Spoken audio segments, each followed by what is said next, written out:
Hey everyone, Morgan here. So we're going to be talking about empirical and molecular formulas today. Okay?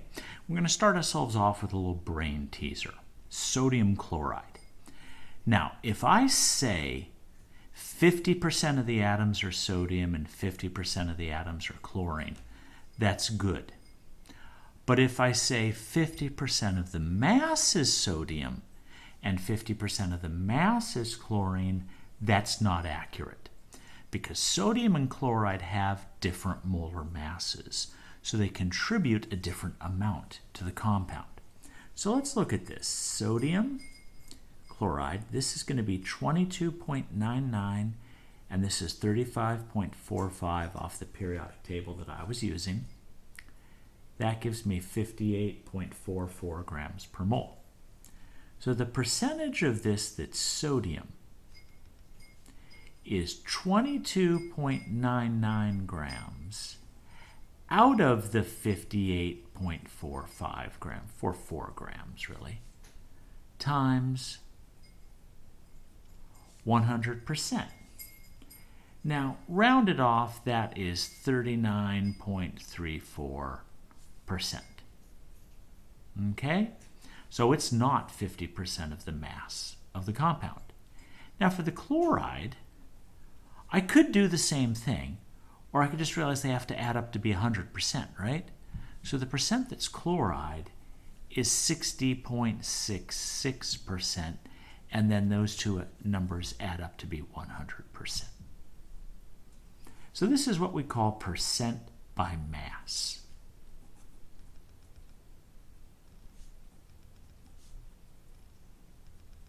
As opposed to something like percent by atoms or percent by moles. Now for water, I think we've added up its molar mass several times. It's 18.02 grams per mole. Now the oxygen is 16.00 out of 18.02 times 100%. Now that equals 88.79%.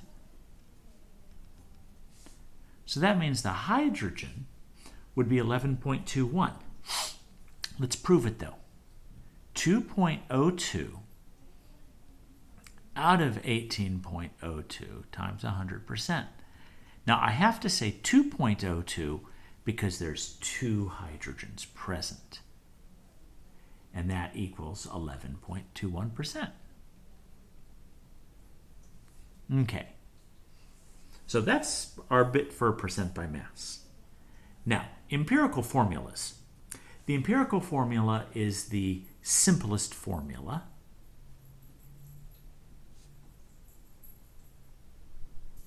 Or we could say the most reduced.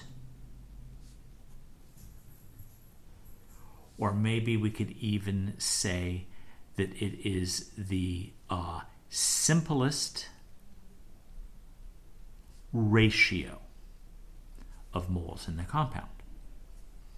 So when I look at N2O4, I've got a 2 and a 4. I can reduce this. NO2 has the same ratio. Now that's not the compound, that's not the molecule. That's just the ratio of the moles. So this is the empirical, and this is the molecular formula. N2O5 can't be reduced. I'd get, if I divided both by 2, I'd have a fraction here, and I can't have a fraction of an atom. Okay, so yep, it's both the empirical and the molecular. C6H12O6, I can reduce that by dividing by 6 and get CH2O as the empirical. Now when I look at Na2C2O4, I can reduce that to NaCO4. pH3, that's it, pH3. Okay. Can't reduce that. I'd get a fraction. And same thing here. This is both the empirical and the molecular formula because they can't be reduced at all. Okay. So what we're going to do then is try to tie these two ideas together.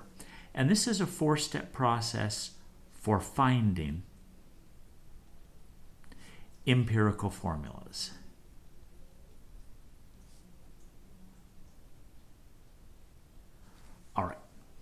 This might not make sense at first. It'll make perfect sense once we start trying to do some of them.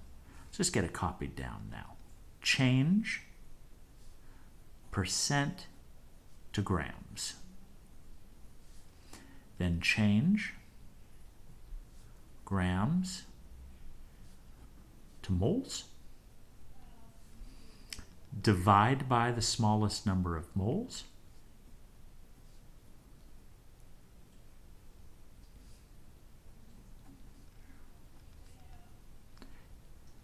Now, let's be honest. If you speak math, this is called finding the ratio. And then finally, write a whole number ratio. So those are the 4 steps for what to do. Okay, we're going to be looking at some of those on the next page. All right, so I've got this compound that is 43.83% sodium. So I write it as 43.83 grams of sodium, 11.33 grams of carbon, and 45.29, I'm sorry, this was a 3/8. Little dyslexic moment there. And this was a 45.29 grams of oxygen. All right, so here's what I'll do. That was step 1. How did that work? Well, I'm just going to assume that if I have 100% of a compound, it's 100 grams. Then the percentages are the same as the grams present. Makes the math easy. 1 mole of sodium, 22.99 grams sodium. 1 mole of carbon, 12.01 grams carbon. 1 mole oxygen is 16.00 grams oxygen. Equals. Now here I got 1.887 moles. Here I've got 0.9434 moles. And here I've got 2.831 moles. Now I cannot write a formula that looks like, Na 1.887 carbon 0.9434. You get the idea. You just don't do that. So we put it into a ratio. If I divide by the smallest of the 3 numbers, I know at least one of them will be 1, and then the rest of the numbers will be a ratio dependent upon that. So 0.9434, that equals 2. Divided by 0.9434, that equals 1. And divided by 0.9434 basically equals 3. So my formula is Na2CO3. The 2 for the sodium, the 1 for the carbon, and the 3 for the oxygen. I'll leave that there for you for a second. Okay. Now, in this case, I have to admit to you, the numbers were chosen so that it came out really nice and clean and even and round whole numbers. Sometimes it doesn't. And that's why I have step 4 that says write the whole number ratio. So if I have 35.95 grams of aluminum and 64.05 grams of sulfur,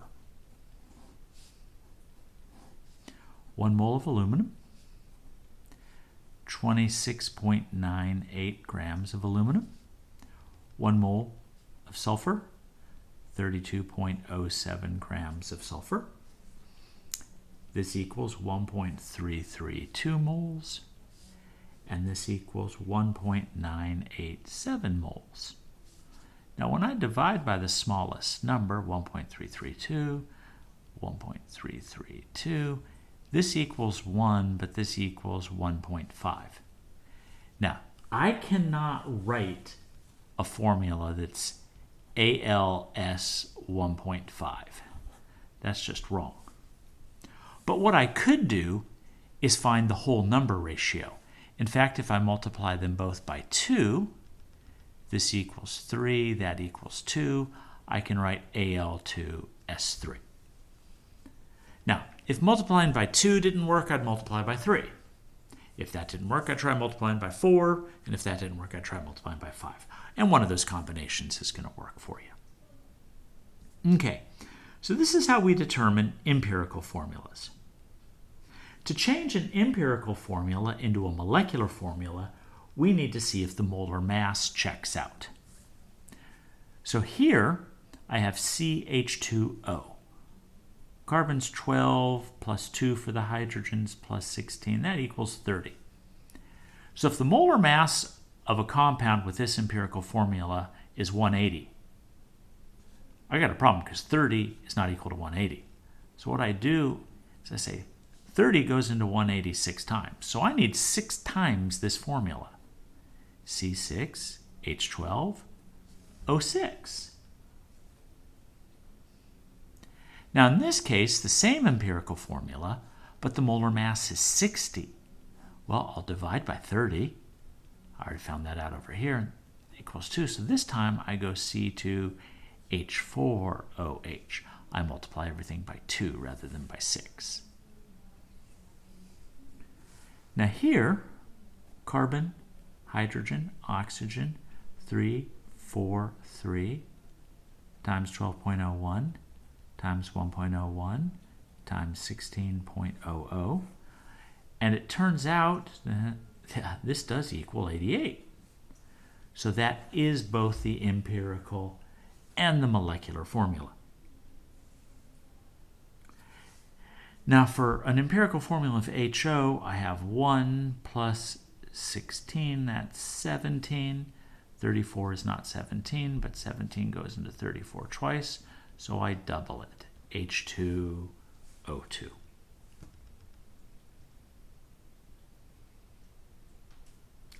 Okay, folks, there you go.